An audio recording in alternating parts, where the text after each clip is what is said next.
Hello again and welcome to the show. If this happens to be your first time listening, thank you so much for stopping by. You are listening to Choose to Endure, the show dedicated to the non-elite runners, where we share stories, interviews, gear, and training tips specific to the tail-end heroes of the Ultra universe. If you haven't had a moment to do so yet, consider heading over to your favorite podcast app. Maybe hit follow or rate the show, and if you're getting something of value, definitely help us out, leave a review, and let others know. My name's Richard Gleave. I have been running ultras since 2017. I have taken on and finished numerous ultras at this point, all the way up through my current max of 220 miles, and I am very much a member, unashamedly so, of the back of the pack, just like many of you guys out there. Today's episode is a really cool one I've wanted to do for a while. It's about a special kind of race, the journey race. Now, these aren't your typical out and back or looped ultras. Journey races are usually point-to-point adventures. They often span multiple days, and typically they cover pretty vast distances, sometimes through some of the most beautiful and challenging landscapes that are out there for us to run through. What really sets these races apart, though, is that they're not just about crossing the finish line. I've done a few of these, and I think more than most, these races are about the experience. Hence the term, journey run. It's about the journey. These runs are all about the sights, the people, and the miles in between. For back-of-the-pack runners like you and I, these races are an opportunity to embrace the joy of the journey and really redefine what success looks like.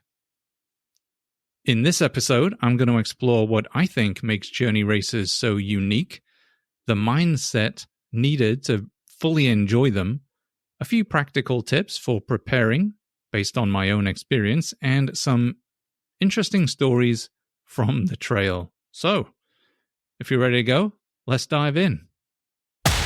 Discover raw, inspiring stories from runners who've been right where you are. This is the Choose to Endure Ultra Running Podcast with your host. He's English, not Australian. Richard Gleave. All right. Probably makes sense to start at the beginning. So, what sets journey races apart from your typical ultra marathon? Well, as I said, journey races are all about adventure, which is really cool. Unlike a looped course, they usually take you from point A to point B, often through pretty remote, interesting terrain that's going to challenge both your body and your spirit. These races are specifically designed to be an experience rather than a competition, so much so that the journey itself is considered the reward. Now, there is a scenic factor involved too. Journey races, as I said, often traverse pretty amazing landscapes. It really runs the gamut here. Mountains, deserts, forest, coastal journey runs, and really everything in between. The focus for us really isn't on how fast you can go, but it's about being in that moment, soaking in the beauty around you, and being a part of that community for the time it takes you to run through and be in it. One of the most distinctive features of journey races, though, is that there are usually absolutely no support in the form of aid stations. Participants, we rely entirely on ourselves, along with places like shops and other people that you're going to encounter along the way. That's how you sustain yourself during the race. Pretty interesting. No aid stations. So this means you've got to carry what you think you'll need on your back and then supplement it as necessary. And that's a really cool little angle to approach these races. There are no drop bags here. You've got to think ahead about what you believe you'll need and look for pieces of gear that are going to perform multiple jobs along the way. Other considerations are, do you stop to eat? Are there places open to where you can refill your water? Remember, there are no aid stations here. So, you need to eat, you need to get water, and you need to sleep. Should you stay in a hotel for recovery and the food? Typically, you get a nice breakfast in the morning in a hotel. I can definitely attest to that one. Or do you keep pushing through the night? Journey races, I think, require really creative problem solving and logistical planning. And that's why I think, in part, they really differ from even other races of similar lengths. They also often lack cutoffs. Since there are no aid stations to associate cutoffs with, that makes these events a lot more about self-sufficiency and self-determination. It really is a true sort of choose-your-own-adventure experience. Now, many journey races, maybe most journey races, are going to span multiple days, 3, 4, 5, even 6 days. So they're going to require runners to be really adaptable and mentally tough. It's not just a test of endurance, but it really is a test of your own resilience. They also have very much a community feel about them. These journey races quite often foster a sense of camaraderie among the participants. When you're out there for days, sharing the trail with others, then the connections you inevitably end up building turn out to be pretty deeply meaningful. There's no hiding out there on one of these runs. Great example of a true journey race would be the Swammie Shuffle, the 200 that I did last year, and actually I'm doing again this year because it was really awesome, down the Outer Banks of North Carolina, town to town, following the road. Fantastic. Unlike races with aid stations and structured support, this event emphasizes self-reliance and the adventure of figuring things out as you go. On the other hand, if you look at a big race like, let's say, the May race that I have coming up, Cocodona 250, or Bigfoot 200, or Moab 240, those races also offer an incredible experience and really stunning landscapes. But they don't fall into this journey category since they have aid stations and defined, structured support for runners along the way. All are incredible events, but the distinction highlights really what makes journey races uniquely challenging and rewarding. So there's also a mindset shift involved in journey racing. You've really got to figure out how to be present in the journey. You need to shift your mindset from racing to perhaps exploring. Journey races sort of challenge the typical ultra running narrative, I think, of chasing cutoffs or podium. Instead, they invite you to slow down, take in the surroundings, and focus on being present in the moment. Success in a journey race, at least for us towards the back of the pack, isn't going to be about your pace or finish time. I think it's more about completing the course on your own terms, allowing yourself to pause, take photos, enjoy the view, enjoy the experience. And there's going to be struggles, so embrace them. Every journey race has its highs and lows, like other ultras out there. Instead of fighting those tough moments, try to lean into them, because they are part of the story you end up telling yourself and others later.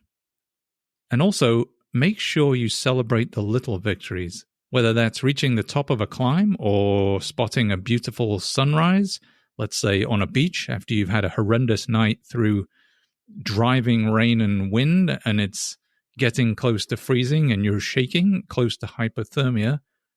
The sunrise on a beach on the following morning, I can tell you from personal experience, is an absolutely beautiful sight. And that's really when I realized that this is why I'm out there, not to finish, but to explore, places that I haven't been before and maybe would never go back to again, and experience moments like that. All right, some practical tips for tackling a journey race.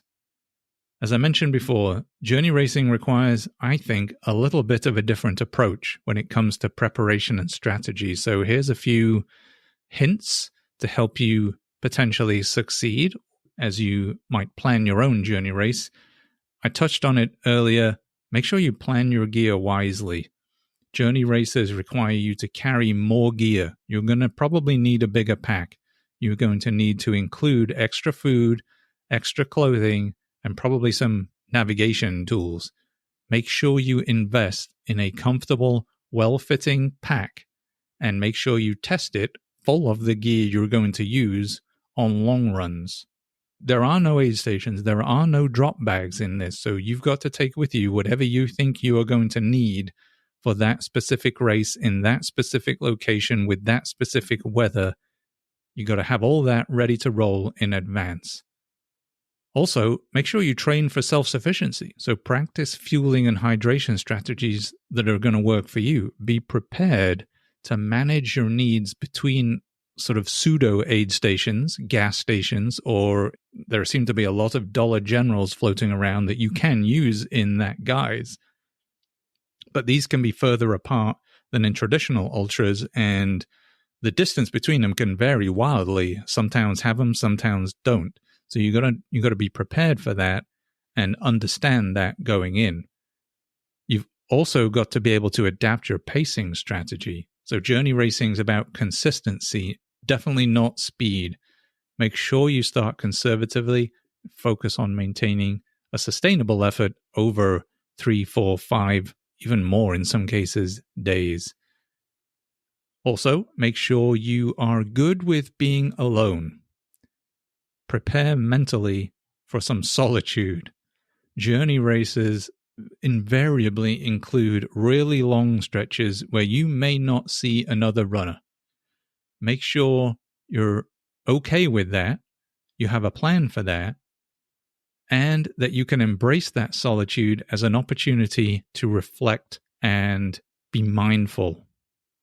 And then lastly here, make sure you have a plan for sleep. You can't get through multi-day racing like this without sleeping somewhere, somehow. Whether you choose to take regular naps, dirt naps, stay in a post office or a bathroom, or perhaps run to a hotel each day, thus giving you a defined starting and stopping point, which I can tell you really helps mentally along the way. Whatever it is, you need to have a plan, and it needs to be adaptable mid-race. There are no defined sleep stations. Here, you get to choose your own when and where you're ready. All right, so to wrap up, here are my key takeaways about journey races. Feel free to go out and look up your own. I think these are a tremendous way to race and much underrated. Number 1, journey races are very much about the experience, not just the finish line. They're going to challenge you to embrace the adventure, take you to places you've never been before, allow you to be in that place for a significant amount of time, and find joy in every mile. Number 2, shift your mindset from racing to exploring. That's going to allow you to be more present and savor that journey, even during the tough moments which you will have. Number 3, preparing for a journey race requires careful planning, self-sufficiency, and a willingness to adapt to the unexpected. So make sure you're ready for that. And number 4, the stories and connections you can make during a journey race are often the most rewarding part of the experience. If you've been considering signing up for a journey race, or if you've never heard of one before and now you're intrigued, definitely go out there and look for some. I encourage you to go for it. These events really do offer a unique opportunity to push your limits, to connect with nature, and discover what you are truly capable of. So if these strategies resonate with you and you're ready to take the next step in your journey, keep the conversation going. Don't forget to subscribe to the show. That way you get notified every time a new episode drops. And if you're enjoying what you hear, follow and leave a review. That would mean the world to me. Your support helps grow the podcast, helps connect it to more runners in this amazing ultra community, and spreads the word to those who could benefit from the information that we're sharing. You can find me on Instagram and Facebook at Choose to Endure, or visit us anytime at choosetoendure.com. I really love hearing from you, whether that's just to say hello, suggest a topic, or share your story. You can also email me directly at info@choosetoendure.com, and I will tell you, interacting with listeners just like you is one of my favorite parts of doing this show. It makes my day every time I see an email come in and it's somebody reaching out. So until next time, make sure you run long, check out some journey runs, run strong, and keep choosing to endure.